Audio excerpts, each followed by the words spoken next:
নমস্কার বন্ধুরা, শাশুড়ি বৌমা রান্নাঘরে আমি লক্ষ্মী। আজকে যে আম নিয়েছি একটা, এই আম দিয়ে আর এই আটা দিয়ে একটা দারুণ রেসিপি বানাবো। দেখুন কিভাবে বানাই। আটাটা নামিয়ে রাখবো, আমটা কেটে নেব।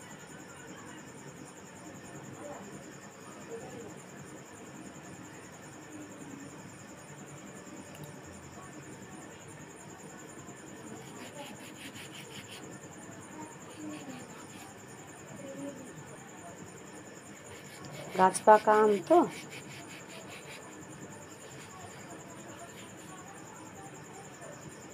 এই আমটা এবারে এটাকে ছোটো ছোটো করে তুলে নিয়ে কাঁধ বার করে নেব।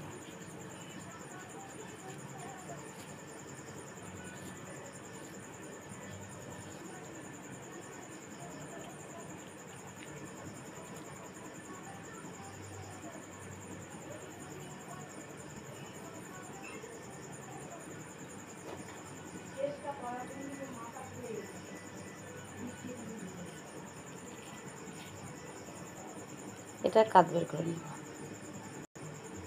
এগুলো বার করে নিয়েছি, এটা পেস্ট করে নেব, চিনি দিয়ে পেস্ট করে নেব। পেস্ট করে নিয়ে চলে এসেছি। এই দেখুন,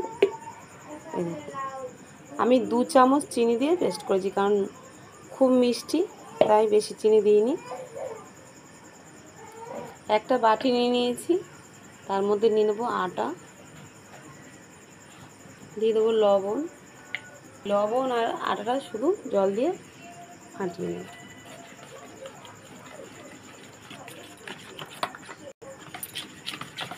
এটা ভালো করে ফেটে নিয়েছি। আমি এটা আটা দিয়ে বানাচ্ছি, আপনারা চাইলেন এটা ময়দা দিয়ে বানিয়ে নিতে পারেন।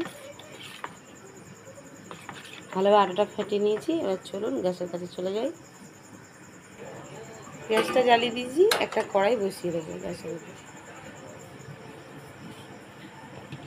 কড়াইয়ে আমের পাল্পটা দিয়ে দেবো।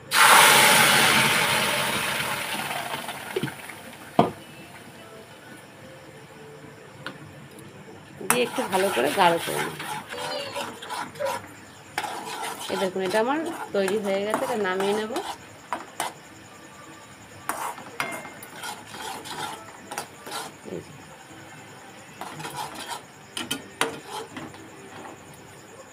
একটা তাওয়া বসিয়ে দেবো,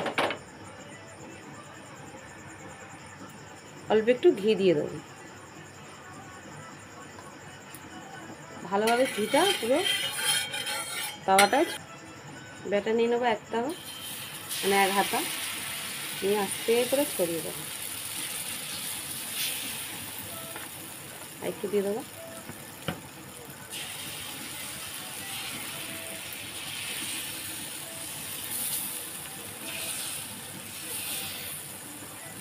ভালো করে ঘুরিয়ে দেবো।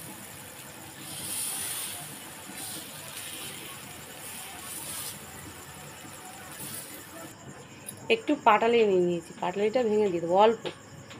আমি যেহেতু আমের সাথে একটু মিষ্টি দিয়েছি, আবার এর উপরে একটু মিষ্টি দিয়ে দিলাম। এটা মিষ্টি মিষ্টি হলে খেতে ভালো লাগবে, তাই একটু মিষ্টি দিয়ে দিলাম। বেশি দেবো না, অল্পই দেবো।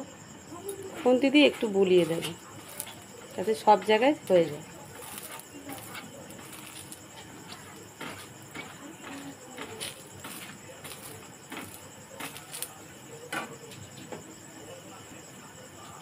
এবার আমের পাল্পটা উপরে দিয়ে দেবো।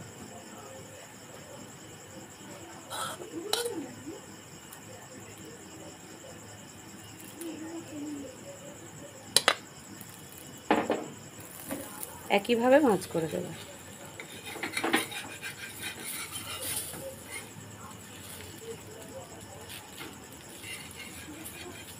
গ্যাসটা একটু কমিয়ে নেব, যেহেতু গরম হয়ে গেছে।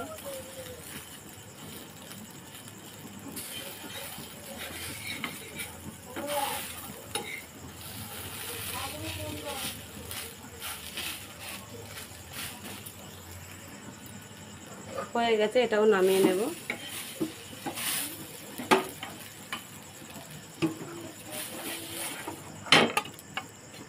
এই দেখুন কত সুন্দর হয়েছে, দেখুন। ভিডিওটা ভালো লাগলে লাইক করবেন, চ্যানেল নতুন হলে চ্যানেলটা সাবস্ক্রাইব করবেন। আর ভিডিওটা কেমন হয়েছে আপনারা কমেন্টে জানাবেন। আজকে ভিডিওটা এই পর্যন্ত। আমি একটু খেয়ে দেখাচ্ছি ভেতরটা কেমন হচ্ছে, সেটাও দেখাচ্ছি কেটে। এই দেখো কত সুন্দর একটা আম ভাব, নতুনত্ব জিনিস খেতে। আম তো সবাই শুধুও খেয়ে নেয়, এমনিও খেয়ে নেয়, কিন্তু এইভাবে বানিয়ে খেলে বাচ্চারাও ভালোবাসবে আর বড়দেরও ভালো লাগবে। কত সুন্দর একটা সেন্ট উঠেছে, দারুণ হয়েছে, দারুণ।